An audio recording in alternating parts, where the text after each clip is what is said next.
As we reported, there are more questions and strong criticism today about how law enforcement responded in Uvalde, Texas, to the mass shooting when it happened.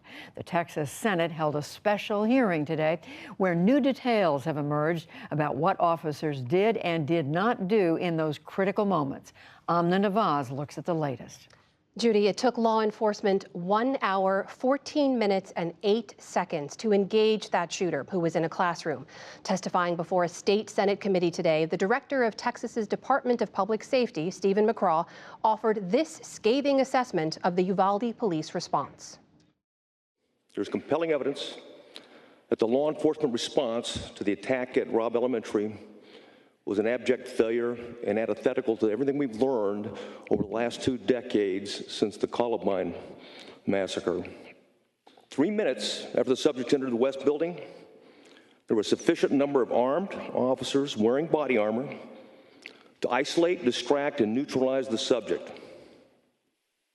The only thing stopping a hallway of dedicated officers from entering room 111 and 112 was the on-scene commander, who decided to place the lives of officers before the lives of children. The officers had weapons, the children had none.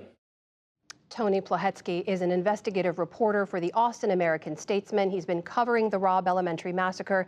He joins us now from Austin, Texas. Tony, welcome back to the NewsHour. Thanks for being with us. You know as well as I do, from the very beginning, we have been getting a very different story from officials, and the details have changed over the days, and certainly we have these new details today. First, we said the gunman, or they said rather, the gunman had barricaded himself in. We now know that's not true. They said officers didn't have protective gear. We now know that's not true. What else new did we learn from the hearing today?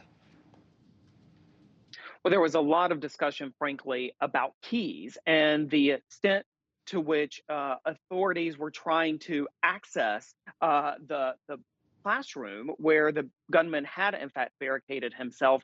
But what we now know is that, according to body camera video, authorities who arrived at the scene apparently never even tried to access that classroom. They never tested the door to see if it was locked. And furthermore, there is now evidence that the classroom door was not even locked. So all of that time spent trying to acquire a master key from a janitor, according to testimony today from Colonel McCraw, that time was apparently wasted, and officials could have been doing other things and taking other steps to try to breach that classroom. It is incredible to think they never even tried the door. Tony, I have to point people to some of your recent reporting. You got a chance to review some of that video surveillance footage from inside the school, captured some of those critical moments during the shooting. In some of your reporting, you published this image. In fact, tell me a little bit about what that surveillance, what this image shows, and what it tells us about what was going on. Well, as you mentioned, I was allowed to review a substantial amount of footage from that video camera, that security camera in the hallway. This particular photo is particularly noteworthy. The screen grab was taken from the video at 11:52 in the morning. That was 19 minutes after the gunman entered Robb Elementary School. And what is so significant is that you can see 2 police officers, at least 2, were on the scene at that point with high-powered weapons, as well as one of them, and you can see it there in the bottom of your screen, had a protective shield, a ballistic shield. And so, according to investigators reviewing all of this information, that was more than enough, according to them, to do what they needed to do and breach that classroom door to make every effort possible to stop the gunman. Tony, it is such a damning assessment of the response. Have we had any response from the incident commander in this case or Uvalde police writ large? Precious little has been said. We know that Pete Arredondo, he is the Uvalde School District Police Chief, who really was the incident commander, according to investigators. At least he assumed incident command. We know that he testified privately today for 5 hours to a Texas House committee.